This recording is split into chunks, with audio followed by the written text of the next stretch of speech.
بسم اللہ الرحمن الرحیم۔ جو لوگ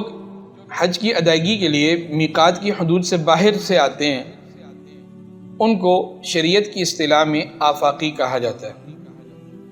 یہ جو آفاقی حجاج ہوتے ہیں، حج کے ارکان میں ان کے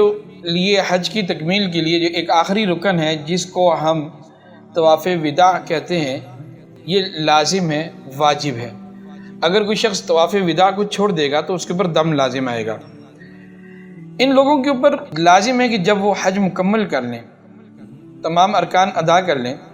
اور جب وہ مکہ مکرمہ سے واپس جانے لگیں تو وہ ایک طواف وداع بھی ضرور کریں گے۔ چنانچہ بہت سارے لوگوں کا یہ طریقہ کار ہے کہ جب وہ مینا سے ہوٹل کی طرف آتے ہیں تو وہ طواف زیارہ کرتے ہیں، اور طواف زیارہ کے بعد وہ لوگ طواف وداع بھی ساتھ اسی نیت سے کر لیتے ہیں کہ اگر کسی وقت ہمیں جانا پڑ جائے تو ہمارا طواف وداع ادا شدہ ہو۔ اور بسا اوقات وہ طواف وداع ادا کرنے کے بعد 2 دن 3 دن وہاں ٹھہرتے بھی ہیں اور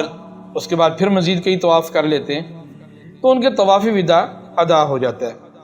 لیکن بہت سارے دوستوں کا یہ خیال ہے کہ جس طرح حج میں آفاقی پر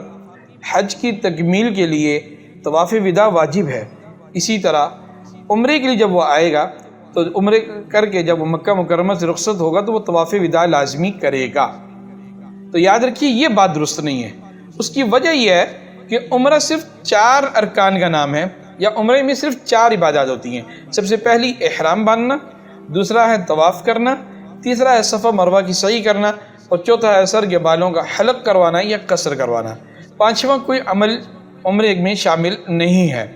تو چنانچہ یہ جو طواف وداع عمرے والے کرتے ہیں یا عمرے کے لیے جانے والے افراد طواف وداع کو عمرے کا حصہ سمجھتے ہیں، یہ درست نہیں ہے۔ ہاں، آپ ویسی عمرہ مکمل کرنے کے بعد اب آپ مکہ مکرمہ سے رخصت ہو رہے ہیں تو آپ اس دعا کے ساتھ اور اس امید کے ساتھ کہ اللہ جل جلالہ سے میں یا اللہ آپ کے گھر کا اس سفر کا آخری طواف کر رہا ہوں اور مجھے آئندہ دوبارہ یہاں آنے کی توفیق عطا فرما، آپ اس نیت سے خانہ کعبہ کی محبت میں، اللہ جل جلالہ کے عشق میں خانہ کعبہ کا دوبارہ طواف کرتے ہیں تو وہ آپ کے نزدیک طواف وداع ہوگا، ایک الوداعی طواف ہوگا، ایک نفلی عبادت ہوگی،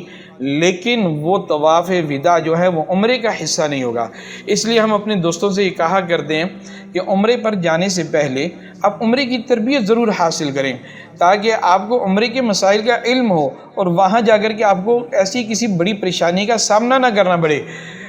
جب ہم عمرے کے مسائل نہیں سیکھتے تو نتیجہ یہ نکلتا ہے کہ وہاں ہم جو طواف وداع عمرے کا حصہ نہیں ہے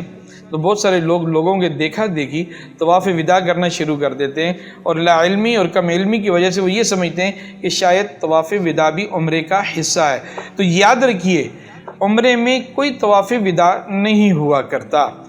طواف وداع صرف حج کا حصہ ہے، حج کا رکن ہے، حج کی عبادت ہے، اور طواف وداع پر حج کی تکمیل ہوتی ہے، اور وہ بھی ان لوگوں کے لیے جن کو شریعت کی اصطلاح میں آفاقی کہا جاتا ہے۔ اللہ جل جلالہ مجھے اور آپ کو عمل کی توفیق عطا فرمائے۔